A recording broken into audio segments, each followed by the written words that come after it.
The grain most commonly ground into flour is wheat.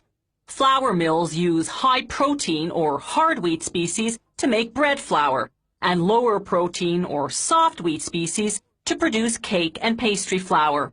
All-purpose flour is a compromise with medium protein. As soon as the wheat shipment arrives, a grain probe vacuums up samples from throughout the load. If the samples pass quality inspection, the mill gives the truck the go-ahead to dump the wheat to an underground conveyor. From there, the grain goes into a cleaning machine where a system of sieves removes impurities such as straws, sticks, and grain dust. The wheat then goes into storage silos until milling time.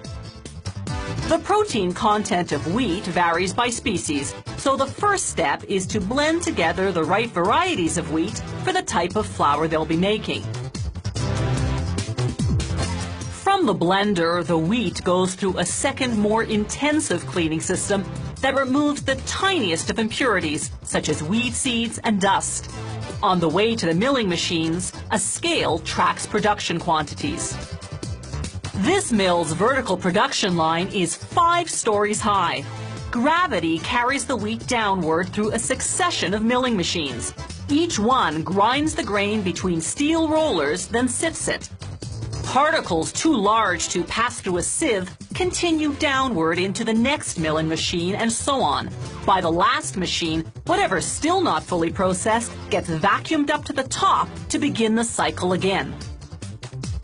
Mills make white flour by grinding only the wheat kernel's soft inner part, called the endosperm.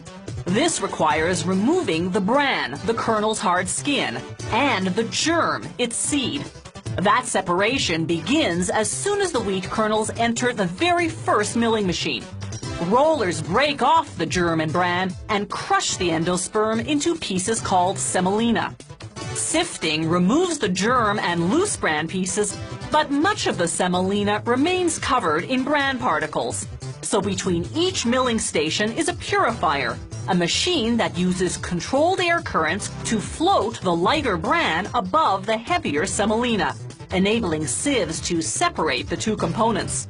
The semolina goes through repeated grind, sift, and purify cycles until it's completely clean. Only then can it be finely ground into flour.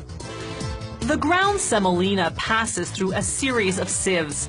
This ensures it doesn't leave the final milling machine until it's been ground to just the right powdery texture. There are 3 main types of white wheat flour. Bread flour has high protein, enabling dough to rise well and bake to a firm texture.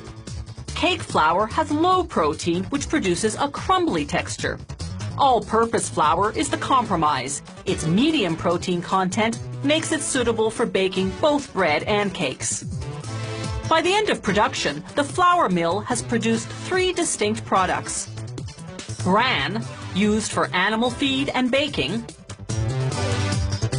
white wheat flour, of course; and wheat germ for the health food market. Leftover byproducts go into livestock feed. In the mill's quality control lab, they bake the product for which the flour is designed, then examine its appearance, texture, and taste.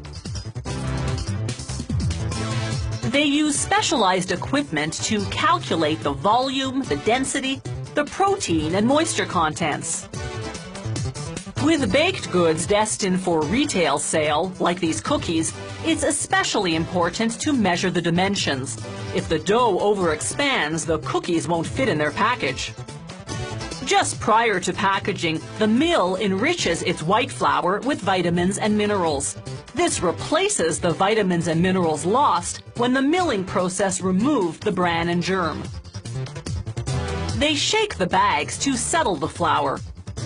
Bagged flour in various sizes goes out to supermarkets, restaurants, and commercial bakeries, while tanker trucks ship bulk flour to large industrial bakeries.